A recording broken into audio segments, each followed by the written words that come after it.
ঘৰখন মই হাজিৰা কৰিয়ে চলাই আছোঁ। হাজিৰা কৰি যিকেইটা পইচা পাওঁ ঘৰলৈ ল'ৰা ছোৱালী একো এটা পিন্ধাব নোৱাৰোঁ, আনি দিব নোৱাৰোঁ। খাওঁ বুলি ক'লেও ছোৱালীজনী পঢ়া আদায় হ'ল মানে পঢ়ুৱাব নোৱাৰিলোঁ। মেট্ৰিক দিছিলে, আমি নাছিলোঁ, মেডিকেলত আছিলোঁ। তাৰপৰা পৰীক্ষা বেয়া কৰিলে, কৰি পিনি এতিয়া আকৌ এবাৰ দিয়াবলৈ মই মেট্ৰিক দিয়াবলৈ পইচা নাই, ফৰ্ম ফিল আপ কৰিবলৈ মই নোৱাৰিলোঁ আৰু পঢ়ুৱাব। আধাখনীয়া হ'ল পঢ়ুৱা। মুখ্যমন্ত্ৰী হেমন্ত বিশ্ব শৰ্মাক অনুৰোধ কৰিছোঁ যে মোক পৰিয়ালটোলৈ অকণমান হাঁহি মুখ দেখুৱাই দিয়ে যেন আৰু মানুহজনৰ চিকিৎসাৰ কাৰণে। হয়, নিশ্চিতভাৱে ক'ব লাগিব যে নাওবৈচা সমষ্টিৰ জিতেন নেওগ নামৰ এগৰাকী লোক দীৰ্ঘদিন ধৰি দুৰাৰোগ্য ৰোগত আক্ৰান্ত হৈ তেওঁ বিচনাতে পৰি থাকিবলগীয়া হৈছে। যদি ঘৰৰ পৰা বাহিৰত কৰিবলগীয়া হয় তেতিয়াহ'লে কোনোবাই কোচত লৈ তেওঁক বাহিৰ ভিতৰ কৰিবলগীয়া হৈছে। যিহেতু নাওবৈচা সমষ্টিৰ গেলাহাটীত উপস্থিত আছোঁ আৰু গেলাহাটীৰ দৃশ্য দেখুৱাবলৈ কেমেৰা পাৰ্চন সহযোগী দেখাবলৈ অনুৰোধ কৰিছোঁ যে জিতেন নেওগ নামৰ যিজন ব্যক্তি আজি 4 বছৰ পূৰ্বেই তেওঁৰ ৰোগত আক্ৰান্ত হৈছিল। তাৰ পাছৰ পৰাই তেওঁ ক্ৰমান্বয়ে নহয় তেওঁ যি শৰীৰৰ চলাচল তেওঁ প্ৰায় অচল হৈ পৰে। যিহেতু তেওঁ গুৱাহাটীত আছিলে, গুৱাহাটীত ছিকিউৰিটি গাৰ্ড কৰি আছিলে। ছিকিউৰিটি গাৰ্ড কৰাৰ পাছতে তেওঁ বেমাৰত আক্ৰান্ত হৈছিল আৰু চিকিৎসা আৰম্ভ কৰিছিলে।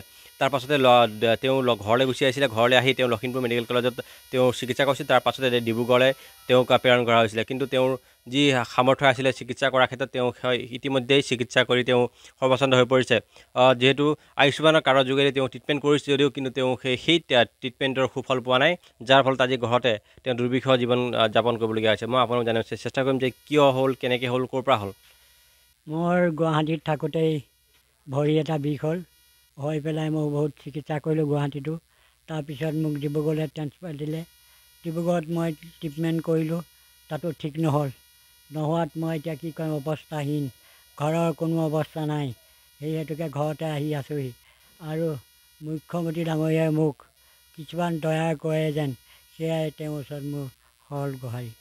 হয়, মই আপোনালোক জানিব চেষ্টা কৰিম যে যিহেতু স্বামীৰ ঘৰখনত যেতিয়া বেমাৰী হৈ পৰি যথেষ্টখিনি কষ্ট হৈছে নহয় জানো, কেনেদৰে আপুনি প্ৰতিপাল কৰি আছে, কি হৈছে, কেনেদৰে হৈছে কওকচোন।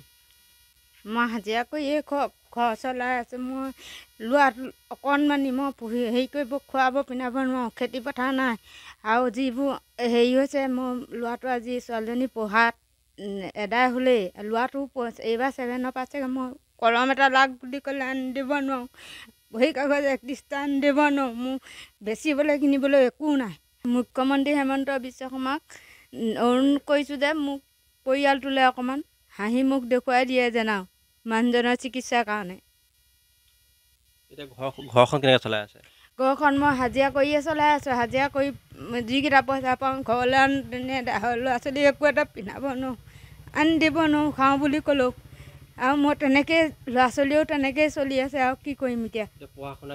পঢ়া শুনাৰ ক্ষেত্ৰত লোকৰ হাতৰ ভৰিয়ে ধৰোঁগৈ, মোৰ বহী কাগজ 31টা লাগে। ল'ৰাটোলৈ তেনেকৈ লোকৰ পৰা খুজি মেলি আনি ল'ৰাটোক স্কুললৈ পঠিয়াই আছোঁ।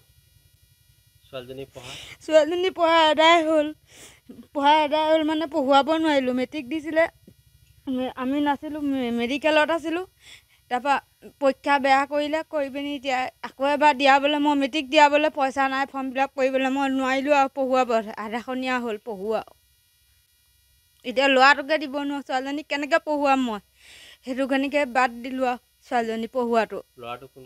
ল'ৰাটোক এইবাৰ 7ত। এতিয়া চিকিৎসাৰ ক্ষেত্ৰত মুখ্যমন্ত্ৰীক কি আহ্বান জনাব? মুখ্যমন্ত্ৰী ডাঙৰীয়াক মই অনুৰোধ কৰিছোঁ যে মোৰ মানুহজনৰ চিকিৎসাৰ কাৰণে মোক কিবা এটা সহায় কৰে যেন। হয়, সেয়া হৈছে জিতেন নেওগৰ পৰিয়ালৰ দুৰ্দশাৰ ছবি। কেনেদৰে তেওঁ এনেদৰেই তেওঁ যি চকীত বহিয়ে দিনটো পাৰ কৰিবলগীয়া হৈছে, বিচনাত শুই বহিয়েই তেওঁ পাৰ কৰিবলগীয়া হৈছে।